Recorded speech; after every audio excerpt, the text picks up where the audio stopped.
자, 오늘 본문 말씀을 중심으로 출애굽기 말씀을 계속 이어갑니다. 오늘 굉장히 중요한 말씀이어서 제가 다른 본문 거의 저녁에는 제가 다른 본문을 잘 안 찾아요. 특별한 경우가 아니면. 왜냐하면 그래야 이게 출애굽기를 끝낼 수가 있는데 도대체 언제 끝날지 모르겠어요. 1년이 넘었는데 아직도 안 끝났어요. 여러분들 기대하십시오. 언제쯤 홍해를 건너나 싶었더니 제가 이렇게 보니까 다음 주쯤 되면 홍해를 건너겠다고요. 왜 이 말씀을 드리냐면 지금 우리가 계속 뭐만 지금 살펴보고 있어요. 첫 것 기억하시나요? 첫 것, 유월절, 그리고 뭐 어린 양, 무교절, 이 내용만 지금 언제부터 시작했냐면 제가 성경을 이렇게 보니까 11장부터 시작을 했어요. 11장에 처음 난 것의 죽음에 대해서 딱 경고를 하고 12장에서 유월절에 대해서 얘기를 하시고 또 무교절에 대해서 얘기를 하시고 그리고 나서 다시 이 12장 하반절에 가면은 다시 또 첫 유월절에 대해서 얘기를 하시고 그리고 29절부터 처음 난 것들의 죽음을 얘기하시고 그리고 이제 출애굽을 하게 된다 이 내용을 하시고 그리고 12장 43절 하반절에 또 유월절 규례를 또 얘기하시고 오늘 13장에 가서 또 뭘 얘기하시고 무교절을 얘기하시면서 또 첫 건 얘기하시고 그리고 11절부터 하반절로 읽으신 대로 또 뭘 얘기하시고 또 첫 것에 대한 얘기를 또 하십니다. 그러니까 지금 우리도 오랫동안 들었지만 성경 자체가 지금 11장부터 오늘 보는 13장 본문까지 계속해서 뭐만 얘기하냐면 첫 것의 죽음, 대속, 유월절, 무교절 계속 그 이야기만 하시는 거예요. 저도 설교를 하면서도 항상 비슷비슷한 얘기를 지금 몇 주째 지금 계속 하고 있습니다. 자, 그런데 성경을 헛되게 기록한 책이 아니잖아요. 분명히 앞에 내용이 반복돼서 기록되는 것 같지만 사실은 핵심적으로 다루는 중심 내용들이 조금씩 다릅니다. 앞에서 얘기하셨던 첫 것에 관한 얘기와 지금 오늘 본문 13장에 와서 지금 홍해 건너기 직전이거든요. 여기서 말씀하시는 첫 것은 그 첫 것을 바라보는 해석하는 관점이 달라요. 자, 11장 앞에서 얘기했던 유월절 절기 첫 것에 대해서 말씀하실 때는 처음 난 것은 다 죽는다. 죽음과 연관지어서 딱 얘기를 하십니다. 우리 출애굽기 11장 5절 말씀 같이 한번 보겠습니다. 시작. 애굽 땅에 있는 모든 처음 난 것은 왕위에 앉아 있는 바로의 장자로부터 맷돌 뒤에 있는 몸종의 장자와 모든 자축의 처음 난 것까지 죽으리니. 그러니까 지금 11장에서 처음 유월절에 관한 얘기를 하시고 첫 것에 관한 얘기를 하실 때는 뭐하고 관련시켰냐면은 첫 것은 다 어떻게 된다? 죽는다. 죽음과 같이 연결을 했어요. 그런데 13장에 와서 오늘 본문에서 다시 첫 것을 들먹이시면서 또 얘기를 하시는데 이번에는 관점이 바뀝니다. 우리 13장 2절 말씀 같이 한번 읽겠습니다. 시작. 이스라엘 자손 중에서 사람이나 짐승을 막론하고 모든 것은 다 거룩히 구별하여 내게 돌리라. 이는 내 것이니라 하시니라. 아멘. 자, 우리 11장에서 처음 시작할 때 첫 건 얘기를 하실 때는 다 죽는다. 죽음과 관련해서 얘기를 하셨다고요. 근데 이제 13장에 와서 또 처음 것을 얘기하는데 이번에는 처음 난 것은 다 누구 거? 하나님의 것이라는 거예요. 아니, 이제 출애굽 시키실 거거든요. 뭐 출애굽 시키실 것 같으면 11장부터 달려왔다고. 빨리 좀 출애굽 시키셨으면 좋겠는데 출애굽을 시키시기 전에 뭐라고 자꾸 얘기하시냐면 처음 난 것은 다 누구 거다? 내 거다, 내 거. 그러니까 출애굽 시키기 전에 계속해서 하나님이 반복적으로 가르치시는 내용 중에 핵심 내용이 뭐냐면 첫 것은 원래 다 죽어야 된다. 근데 첫 것이 죽으면 뭐예요? 그 아래에 있는 모든 것이 다 죽는 거라고요. 그런데 이번에는 뭐라고 얘기하시냐면은 첫 것은 다 누구 거? 하나님의 거. 첫 것이 하나님의 것이면 그 아래에 있는 건 다 누구 거? 그렇죠. 하나님의 것이라는 거예요. 무슨 말이냐면 지금 유월절을 지키는 사건은 계속해서 강조하시는데 유월절을 지키는 사건은 단순히 어린 양 한 마리 잡고 죽이는 그런 사건이 아니라 지금 너가 누구의 소유됐는지를 기억하게 만드는 사건이라는 거예요. 그러니까 다시 말씀드리면 우리는 유월절을 지키면 유월절 어린 양의 사건을 되새길 때마다 뭘 기억해야 되겠다? 내가 내가 누구의 것? 그렇죠. 내가 하나님의 소유됐다라는 사실을 기억하라는 거예요. 기억하라는 거예요. 오늘 이 저녁에, 오늘 이제 6월절 마지막 이제 끝이에요. 이제 없어. 할렐루야. 이제 끝났어요. 이제 끝났는데, 여러분 오늘 말씀을 보시면서, 오늘 특별히 이교구 헌신 예배인데 오늘 중요한 내용이죠. 우리가 누구의 소유된 것인지 다시 한번 확인하시는 시간 되시기를 바랍니다. 자, 제가 오늘 한 가지만 쭉 얘기를 할 거예요. 그래서 그냥 따라만 오시면 됩니다. 우리가 과연 누구의 소유인가? 자, 이 질문을 던지는 거예요. 야곱의 12아들을 비롯한 70인의 가족은 대략 430년쯤 전에 애굽에 내려갔습니다. 그리고 최소한 요셉이 살아있는 동안에는 그 노예의 신분으로 전락하지 않았어요. 물론 요셉 사후에도 200년 이상은 노예로 전락하지 않았습니다. 고센 땅이라는 고센 땅은 나일강 바로 옆에 붙어 있는데 가나안 땅과 제일 가까운 곳이에요. 그래서 거기서 조금만, 그래서 학자들마다 조금씩 다르는데 11일만 걸어가면, 길게 잡아서 한 달만 그냥 걸어가면 바로 고향 땅에 갈 수 있는, 즉 언제든지 마음만 먹으면 돌아갈 수 있는 가장 가깝고 안전한 땅이 고센 땅이에요. 그곳에 거주하게 되지요. 그렇게 안전한 생활을 하다가 요셉의 가정에 큰 위기가 찾아옵니다. 우리 출애굽기 1장 8절 말씀 같이 한번 읽겠습니다. 시작. 요셉을 알지 못하는 새 왕이 일어나 애굽을 다스리더니, 아멘. 자, 요셉을 알지 못하는 새 왕이 일어나 애굽을 다스렸대. 여기서 새 왕, 요셉을 알지 못하는 새 왕이라는 것은 새로운 왕조가 출현했다 이 뜻이에요. 새로운 왕조. 여기서 제가 잠깐 고대 이집트 역사를 좀, 현대 이집트 말고 고대 이집트 역사 얘기를 조금 해드리겠습니다. 고대 이집트는 5개의 역사로 구분이 됩니다. 선왕조, 고왕국, 중왕국, 신왕국, 말기왕조, 그리고 나서 그리스, 로마, 이렇게 넘어가게 돼요. 그리고 이제 현대 이집트 역사가 쫙 펼쳐지게 됩니다. 자, 기억하세요. 고왕국은 5개로 나눠진다 그랬어요.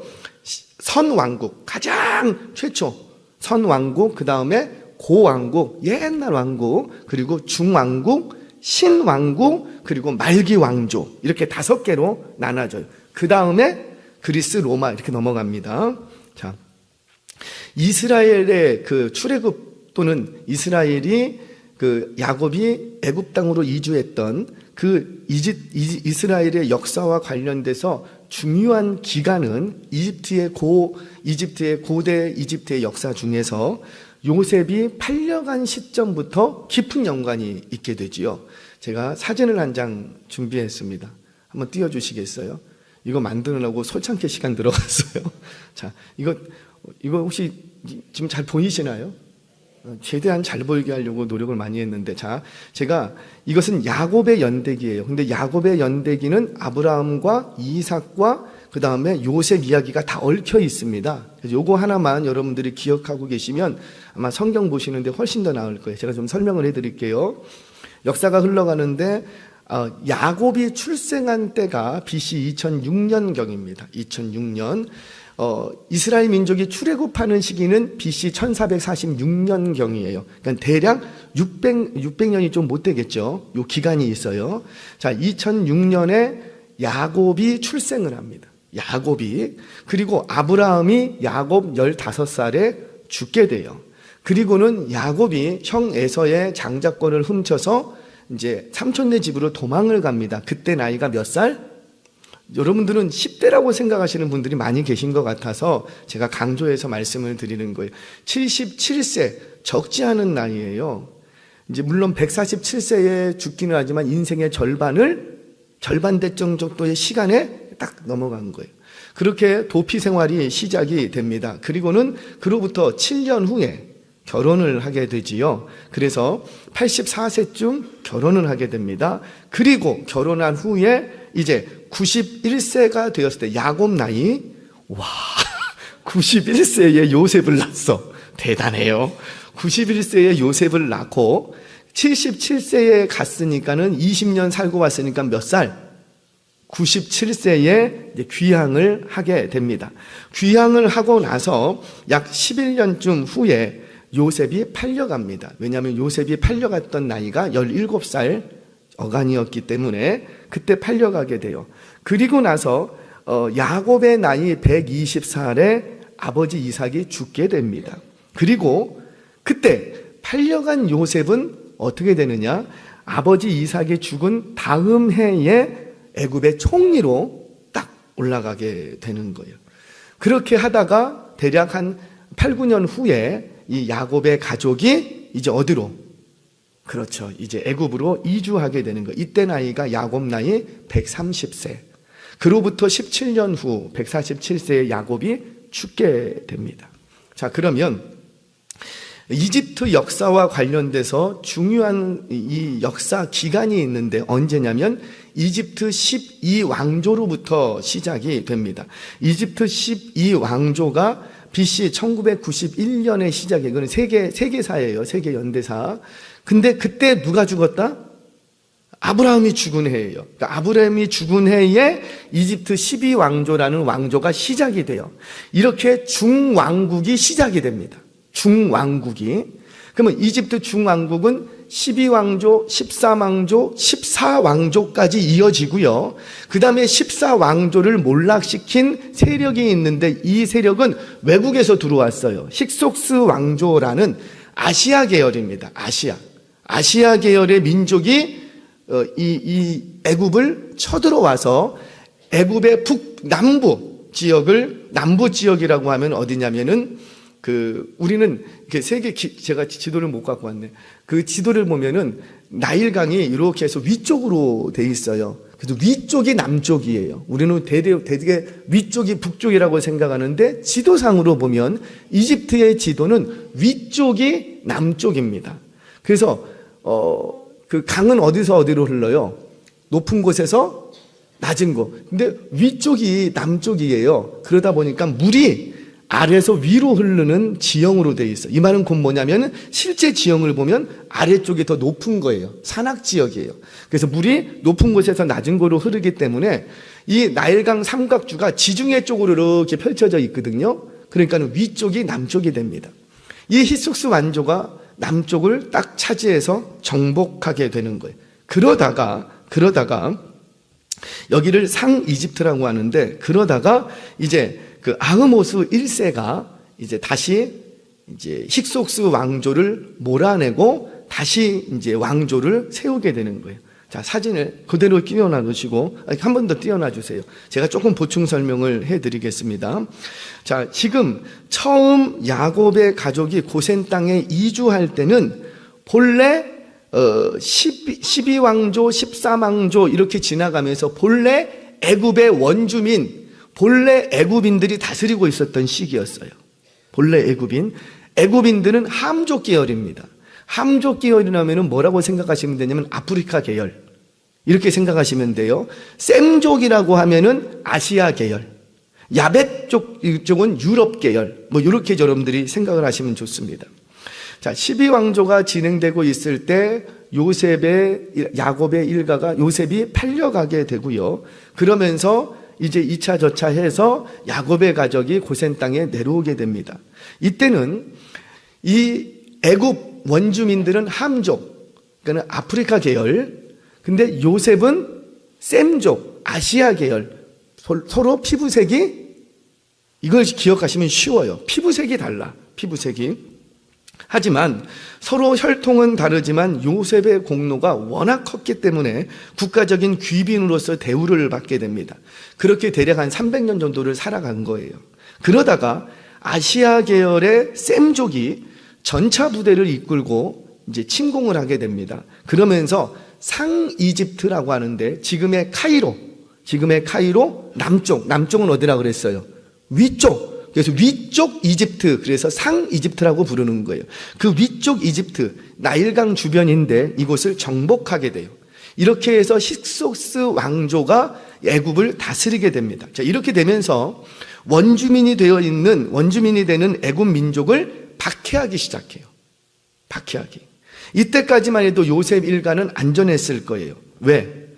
서로 같은 셈족이야. 같은 셈족. 이전에 함족, 이전에 원주민 애굽인들이 다스리고 있을 때는 국빈 대접을 받았고, 세월이 지났지만 이번에는 셈족이 오면서 같은 피부색이야. 그러니까 어때요? 탄압하고 박해하는 데서 열외. 그러니까 그때까지도 안전하게 지냈어요. 자, 그러다가 이제 그 애굽의 원주민들을 귀합해서 아흐모스 1세가 이제 원주민들을 귀합해서 식소스 왕조를 몰아냅니다. 쿠데타가 일어난 거예요. 쿠데타가. 그렇게 해서 세워진 왕조가 제18왕조가 됩니다. 자, 그러면 어떻게 될까요? 이쯤 되면 요셉의 일가는 셈족 계열이 바로 직전 왕조였는데, 셈족 계열이 어떻게 했는데 자기 애굽 민족을 박해했다고요. 그러다 보니 당연히 제18왕조는 아흐모세는 나의 땅을 차지하고 있는 셈족이 그 요셉 일가가 눈에 가시거리가 돼요. 그렇다 하더라도 그들을 내쫓을 수는 없었어요. 왜 그런지 조금 이따 설명을 합니다. 또 그들이 눈에 가시거리인데다가 그들이 번성함을 보면서 어떻게 해요? 경계할 수밖에 없는 거예요. 왜? 저것들이 또 힘을 귀합해서 지금 우리가 간신히 몰아낸 저 식소스 왕조를 등에 업고 우리를 또 치면 어떻게 하나? 그러니까는 이 제18왕조는 굉장히 불안할 수밖에 없는 거예요. 국가 정세 자체가. 그러다 보니까는 아흐모세가 택할 수 있는 방법은 딱 하나밖에 없었어요. 뭐예요? 그렇죠. 박해밖에 없는 거예요. 내쫓지도 못하겠고 데리고 가야 되는데 그냥 데리고 갈 수는 없고, 그래서 심각하게 박해를 합니다. 그리고 그 요셉 일가, 이 이스라엘 민족이 번성하는 것을 최대한 딱 막게 되는 거예요. 자, 사진 내려주셔야 돼요. 필요하신 분들은 제가 홈페이지에 좀 올려놓도록 하겠습니다. 자, 이처럼 이 아흐모세 제18왕조는 이스라엘 백성들을 내쫓을 수도 없겠고, 그렇다고 해서 품고 가자니 불안하고, 그래서 택할 수 있는 방법은 이들을 박해하는 방법밖에 없었다고요. 자, 왜 이들을 포기할 수 없었냐면 고대에는 머릿수가 국가 경쟁력이었어요. 얼마나 많은 인구를 가지고 있느냐가 전투력, 경제력 모든 것을 다 좌우하던 그런 시대였습니다. 그러다 보니 애굽의 바로 입장에서는 요셉 일가가 눈에 가시거리이기는 하지만 내쫓을 수도 없겠고, 그렇다고 그들을 품고 가자니 이들이 번성하는 꼴은 못 보겠고, 그러다 보니 이들을 심각하게 박해하게 되는 거예요. 자, 이처럼 요셉을 모르는 새 왕조가 일어나면서 야곱의 후손들은 큰 위기와 변화를 경험하게 됩니다. 자, 이제 여기서 아브라함 이야기를 조금 할게요. 아브라함. 본래 야곱의 가족의 뿌리는 그의 조상 아브라함에게로 올라가지요. 아브라함이 가나안 땅에 들어와서 한 가문을 이루고 족장이 되었던 것은 탁월한 아브라함 때문에 그런 것이 아니라 전적인 누구의 선택 때문에, 그렇죠? 전적인 하나님의 부르심으로부터 시작이 되는 거예요. 갈대아 우르에서 우상 숭배하던 그가 하나님을 찾았는가? 찾지 않았다고요. 그가 갈대아 우르에서 하나님을 예배했는가? 예배하지도 않았어요. 하나님을 알았는가? 몰랐어요. 그럼에도 불구하고 하나님이 당신을 찾지 않는 이 아브라함에게 찾아가셔서 그를 불러내십니다. 사실은 이게 바로 구원 사건이죠. 구원. 여러분, 그래서 구원은 세상 종교와 우리 기독교의 큰 차이가 바로 여기 있습니다. 세상 종교는 구원을 나로부터 찾아가요. 나로부터 시작하는 거예요. 내가 얼마나 열심히 하느냐, 내가 얼마나 지혜로운가, 얼마나 명상의 도가 깊은가, 내가 뭐 득도했는가, 이런 나로부터 구원을 찾아가는데 기독교는 나로부터 구원을 찾아가는 것이 아니고 구원이 나를 찾아온 사건이라고요. 그래서 자주 얘기합니다. 믿음은 우리 안에서 일어나는 게 아니고 사실은 외부로부터 주입되는 거예요. 구원은 내가 찾아갈 수가 없어요. 하나님이 나에게 이게 구원이야 하고 찾아와 주셨기 때문에 그것이 구원이 되는 거예요. 아멘이세요? 참. 그래서 성경은 반복은 원리라 그랬어요. 하나님께서 아브라함을 부르실 때도 아브라함을 찾아가십니다. 그리고는 우상 숭배하고 있는 그 아브라함의 가정을 하나님께서 만나주시고 그를 이제 갈대아 우르 땅에서 벗어나게 불러주시지요. 그리고는 그 고향 땅을 떠나게 하십니다. 그리고 가나안 땅에 들어오게 하시고 비로소 가나안 땅에 들어왔을 때 창세기 12장에서 아브라함과 언약을 체결하게 되시지요. 그리고는 한 부족으로 이루어가게 하십니다. 자, 아브라함이 하나님의 부르심에 순종하였기 때문에 이 땅을 주시겠다라는 약속이 주어지고 후손을 주시겠다라는 땅에 관한 약속, 후손에 관한 약속이 주어지는 거예요. 자, 다시요. 이게 순서를 기억하시라는 거예요, 순서. 처음에 하나님이 뭐 하시기 시작하고 아브라함을 부르심, 이걸 소명이라고 합니다. 부르심이 가장 먼저예요. 부르시고 한번 물어볼게요. 갈대아 우르 땅에 아브라함만 살았습니까? 그건 아니겠죠. 근데 왜 아브라함을 부르셨어요? 오늘 성경 공부하신 분. 왜 부르셨어요? 그렇죠. 하나님의 기쁘신 뜻대로. 여기서 이렇게 말하는 게 정답인 거예요. 내가 다 알아요, 몰라요? 몰라요. 왜 하나님이 아브라함을 부르셨는지 사실 모르겠어. 아브라함은 전승에 의하면 우상 숭배하던 집안이에요. 우상을 만들어 팔던, 그걸로 생계를 유지하던 그런 집안이래요. 대라 아버지가 그 일을 했었대요. 그런데 우상 숭배하는, 전문적으로 우상 숭배하는 그 가정에서 하나님이 이 당신의 백성을 부르셨다? 이걸 도저히 이해가 안 되고 납득이 안 돼. 왜 그렇게 하시는지 모르겠어. 그러면 아브라함이 도덕적으로, 윤리적으로, 지식적으로 뭐 뛰어났는가? 그런 것 같지도 않아. 나중에 보면 알지만 아내도 팔아먹고 말이야. 별로 본받을 게 별로 없는 것 같아. 그럼에도 불구하고 하나님은 누구를 부르시고? 아브라함. 왜? 뭐 때문에 부르셨다? 그렇죠. 답을 모르겠으면 하나님의 기쁘신 뜻대로. 왜 여러분들을 부르셨어요?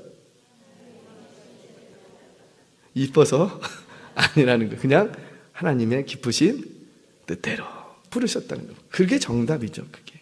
자, 그렇게 부르시고 나면 뭐가 따라오냐면 이 부르심에 아브라함이 의지적으로 순종을 해야 돼요. 그게 억지로가 됐든 자발적으로 됐든 당신의 의지가 동반되어야 돼. 그렇게 순종을 합니다. 그렇게 순종을 하고 나니까 하나님이 그 다음에 뭘 하시고?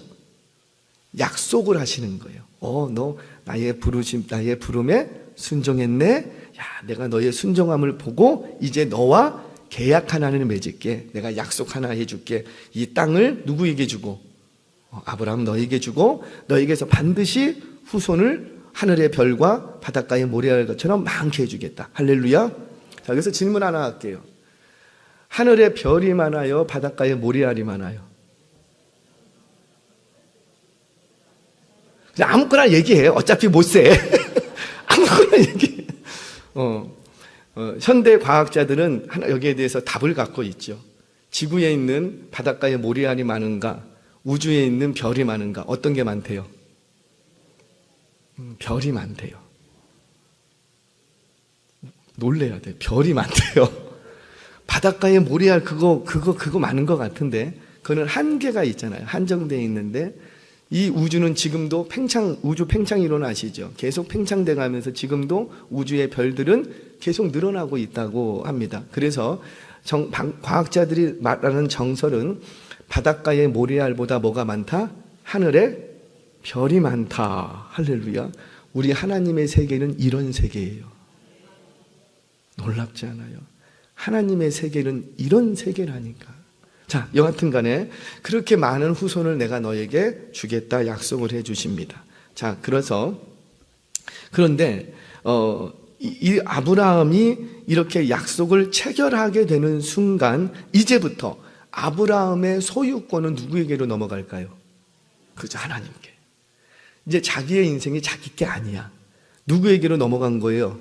하나님께로 소유권이 전적으로 하나님께 있는 거죠. 왜냐하면 아브라함 그의 인생 계획 속에는 가나안 땅을 찾아가려고 했던 계획이 있다 없다? 전혀 없었어요. 하나님의 민족이 되고자 하는 소망이 있었다 없었다? 전혀 없었어요. 그냥 자기는 우상 숭배하면서 이렇게 살아가는 것이 그의 그냥 인생이었어요. 그런데 이 하나님의 민족을 이룬다는 이 계획은 아브라함 그의 계획이 아니라 하나님으로부터 주어진 땅에 관한 약속과 후손에 관한 약속을 얻었기 때문에 이제부터 이 아브라함의 모든 소유권은 다 누구에게로 넘어가고 하나님께로 넘어갑니다. 그래서 하나님의 선택과 아브라함의 순종, 그리고 그에 대한 하나님의 약속, 이런 절차들을 통해서 아브라함은 누구의 것이 되냐면 명실상부한 하나님의 소유된 백성으로 딱 소유권이 이전돼 버리는 거예요. 물론 아브라함이 이전되면 아브라함의 후손도 다 누구 거? 그렇죠. 하나님의 것으로 이전되는 거예요. 자, 그렇게 아브라함은 하나님 안에서 번성하게 됩니다. 그리고는 야곱의 댁에 와서 애굽으로 거주지를 옮기면서 한 부족에서, 시족이라고도 할 수 있겠죠, 한 부족에서 민족으로 급격히 성장하게 되는 거예요. 그래서 고센 땅은 일종의 민족을 강성하게 만드는 인큐베이터 역할을 하게 됩니다. 마침내 하나님께서는 아브라함과 맺으셨던 후손에 관한 약속을 이루셨어요. 자, 그러면 그렇게 약속의 성부 청취로 이루어진 이 후손들은 다 누구 것? 그렇죠? 하나님의 것. 아멘이세요? 자, 그런데 이제 문제가 생겼어. 요셉을 모르는 새 왕이 일어나면서 소유권 분쟁이 딱 일어난 거예요. 애굽은 이스라엘 민족을 히브리인이라고 부르며 바로의 노예로 삼았습니다. 바로의 노예로 삼았다는 건 이 소유권이 누구에게로 갔다는 거예요? 바로에게 갔다는 거예요. 그렇게 세월이 흘렀어요. 좀 바로에게 넘어갈 것 같으면 하나님이 딱 나타나시다. 아니야! 얘들은 내 거야. 이렇게 해주시면 좋은데 우리 하나님이 나타나세요? 안 나타나세요? 안 나타나세요. 그리고는 세월이 쭉 흘러가 버립니다. 아들이 아들을 낳고 아들이 또 죽고 또 아들을 낳고 이렇게 세월이 흐르다 보니 하나님은 변함이 없는데 누가 지금 변하게 생겼냐면 이스라엘 백성 스스로도 내가 누구 건지 이게 헷갈리기 시작하는 거예요. 몸은 어디가 있고 바로의 수중에 가 있고 조상적부터 우리는 하나님의 것이라고는 했는데 우리가 바로의 노예되는 순간까지 하나님은 나타나지도 않고, 그러니까 어때요? 지금 하나님의 소유된 이스라엘 백성들 스스로조차도 자기가 누구 건지 내가 누구의 소유인지 이게 헷갈리기 시작하는 거예요. 거기다가 시간이 오래 지나면서 자기들은 다 누구 말만 듣고 있고 바로 먹으라면 먹고 기라면 기고 가라면 가고, 그러니까는 스스로조차도 세월이 흐르다 보니까는 나는 누구 거가 돼 있고 바로 것으로 착각을 하고 있다라는 거예요. 하나님께서는 이 사실을 잘 아시고 계셨기 때문에 출애굽시키기 전에 이 잘못된 자의식을 깨트려 줄 필요가 있었던 거죠. 깨트려 주죠. 출애굽하시기 전에. 그래서 요구하시는 것이 뭐냐면 첫 것의 죽음과 그 첫 것에 대한 대속 사건을 일으키시는 거예요. 그것이 유월절 사건이고 무교절 절기로 연결되는 겁니다. 이렇게 함으로써 이 유월절 사건을 지키고 무교절을 지켜가면서 다시금 그들에게 너희는 누구의 소유된 백성인지를 기억하라는 거예요. 기억하라는 거예요. 사랑하는 여러분, 저와 여러분들은 또 여러분들의 가족은 하나님의 소유된 백성임을 믿으시기 바랍니다. 그런데 이 사실을 우리도 자주 잊어. 왜? 우리 몸뚱아리는 다 어디 있으니까? 이 세상. 애국과 같은 세상이에요. 사장님이 전화해서 출근 안 하냐? 그러면 출근해야 되고, 퇴근 안 하냐? 그러면 퇴근해야 되고, 주는 월급 받아야 되고. 그러니까 자꾸 내가 지금 누구의 소유된지 자꾸 헷갈려. 우리 하나님이 눈에 보여버려서 너는 내 거야. 막 그렇게 해주시면 좋겠는데 그런 말씀은 없고, 그런데 나는 내가 이렇게 봤더니 나를 움직이는 세력이 너무너무 많아. 그러니 내가 누구의 소유됐는지 여기서는 기억을 하는데 이상하게 세상에 나가면은 자꾸 잊더라는 거예요. 그래서 하나님께서 요청 한 가지를 더 하십니다. 자, 우리 9절 말씀 같이 한번 읽겠습니다. 시작. 여호와의 율법이 내 입에 있게 하라. 이는 여호와께서 강하신 손으로 너를 애굽에서 인도하여 내셨음이니라. 아멘. 자, 여기서 너를 강하신 손으로 너를 애굽에서 인도하여 내셨음이라, 이 말은 관용구예요. 관용구는 어떤 특별한 의미를 찾기보다는 이 말은 곧 뭐냐면 너는 누구 거라? 내 거라, 내 거라. 내가 너희를 구원해냈다니까 너희는 누구 거라? 내 거라. 그 얘기를 하시는 거예요. 자, 16절 한 번 더 보겠습니다. 시작. 이것이 내 손의 기호와 내 미간의 표를 삼고 여호와의 율법이 내 입에 있게 하라. 16절 13장 16절. 네, 죄송합니다. 다시 한번 읽겠습니다. 시작. 이것이 내 손의 기호와 내 미간의 표가 되리라. 이는 여호와께서 그 손의 권능으로 우리를 애굽에서 인도하여 내셨음이나 할지니라. 아멘. 지금 무슨 얘기예요? 너희는 누구 거? 내 거라는 거예요, 내 거. 그런데 이거를 확인시키기 위해서 너희 뭐 해라? 네 손의 기호와 내 미간의 표가 되게 하라. 이렇게 얘기하십니다. 자, 손의 기호로 삼고 미간의 표게 되라. 그리고는 입으로는 계속 이것을 묵상해라. 네 자손들에게 가르치라. 이렇게 말씀. 왜 이렇게 하시는 거예요? 이렇게 함으로써 세월이 지나도 수십 년, 수백 년, 수천 년이 지나도 너희는 너를 애굽에서 인도하여 내셨습니다. 너는 내 거라는 사실을 항상 되뇌어라. 항상 확인하고 너만 알고 있지 말고 너희 자손들까지 항상 대대손손 가르치라. 이렇게 얘기합니다. 실제로 유대인들은 이 말씀을 문자 그대로 받았죠. 그래서 정말로 손에 메고 이마에 달고 지금도 달고 다니고 있어요. 자, 사진 한 장만 좀, 첫 번째 사진 한번, 이거를 지금 보이십니까? 우리 어린 아이가, 이게 유대인이에요. 유대인이 지금 팔에 뭐 이렇게 막 묶었죠? 보여요? 묶었잖아요. 이게 뭐냐면은 이거를 팔에 묶는다고 해서 알야드라고 하는데 이걸 경문이라고 합니다. 테필린이라고 하는 경문은 두 가지가 있어요. 두 가지. 지금 테필린은 두 가지가 있는데 하나는 팔에 매는 테필린이 있어요. 경문이. 이것은 알야드라고 합니다. 다음 사진 보세요.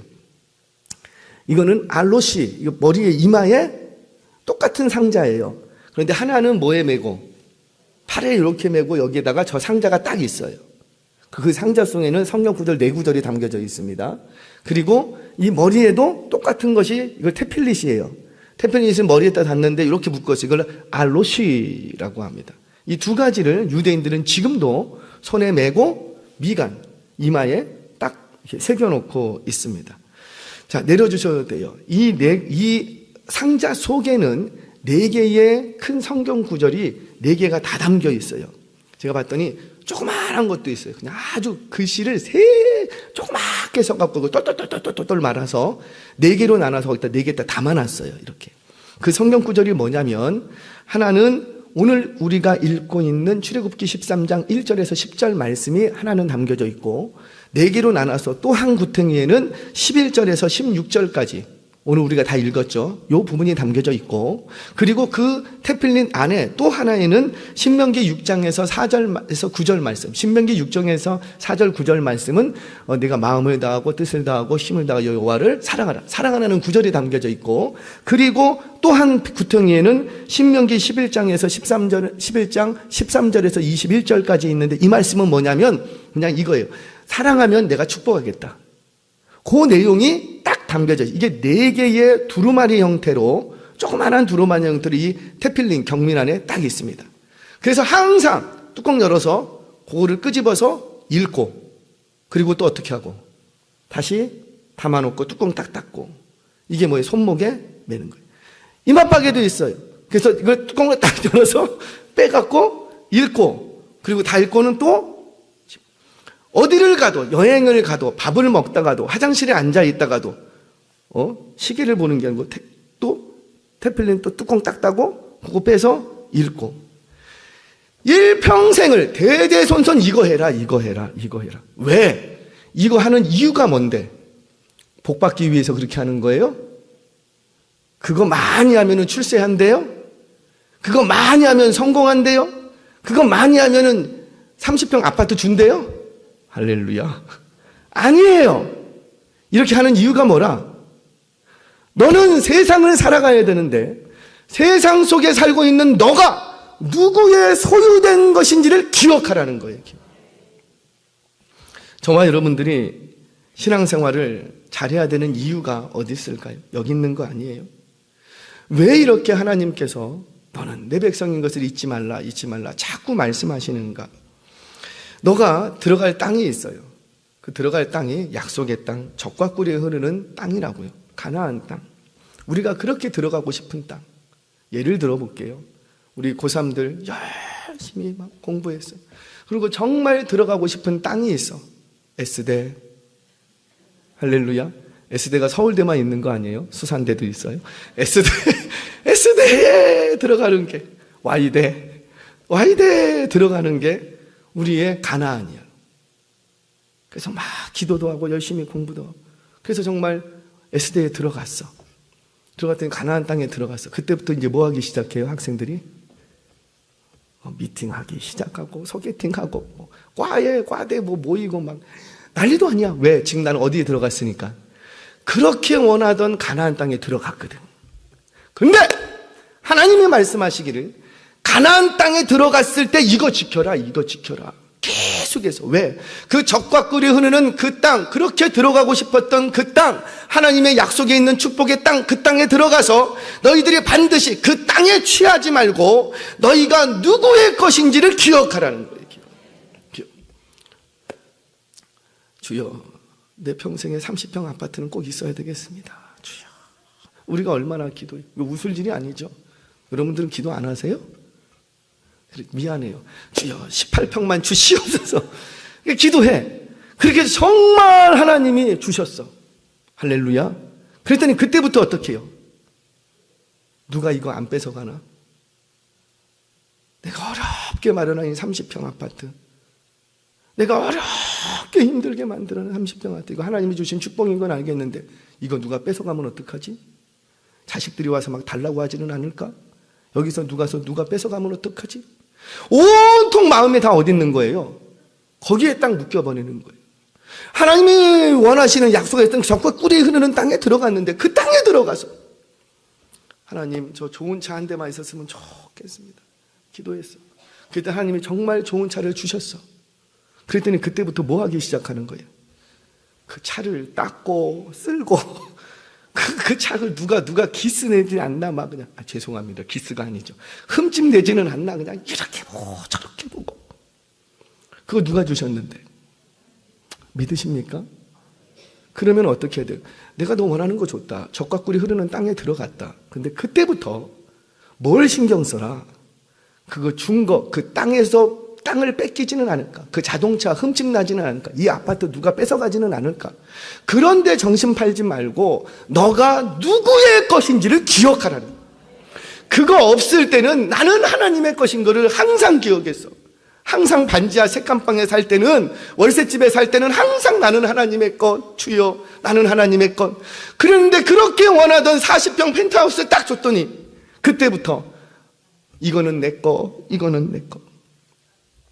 사랑하는 여러분, 우리 하나님이 저와 여러분들을 향해서 오늘도 소유권 소송을 걸고 계세요. 오늘도, 지금도. 어떻게?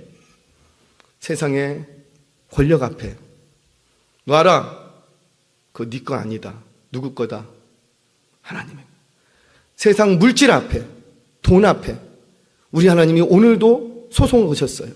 돈, 물질, 만몬주의, 내 나라, 그건 네 거 아니고 이 백성은 누구 거라? 하나님의 거, 내 것이라는 거예요.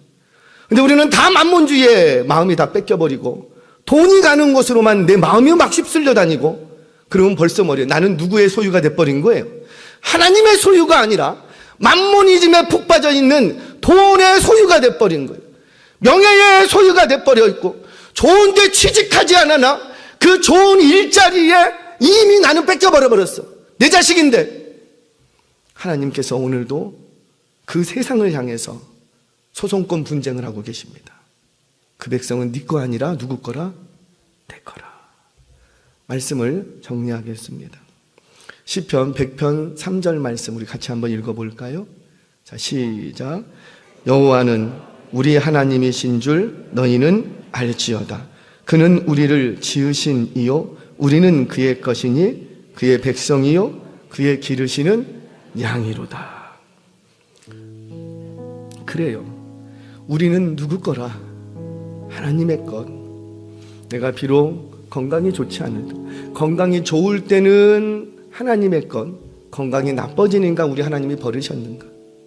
젊을 때는 쓸만하니까 내 거였는데 나이 들었다고 하나님이 버리시는가? 그러지 않으신다는 것. 내가 부하든지 가난하든지 총명하든지 어둡든지, 내가 건강하든지 그렇지 못하든지, 내가 젊든지 나이가 많든지 여전히 저와 여러분은 하나님의 기르시는 양이요 그의 백성 되시는 줄 믿으시기를 바랍니다.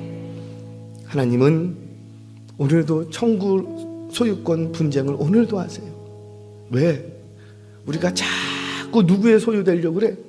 돈의 소유로, 권세의 소유로, 출세의 소유로 자꾸 거기 가서 내 몸을 맡기려고 그래. 아니다, 아니다. 너희는 누구 거라? 내 거라. 하나님의 것이라는 거예요. 하나님의 것이 되면 하나님이 여러분들을 책임져 주십니다. 우리 이교구 오늘 헌신 예배 드리는데 기억하세요. 이교구는 누구 거? 아멘이세요? 우리 다 함께 기도하겠습니다.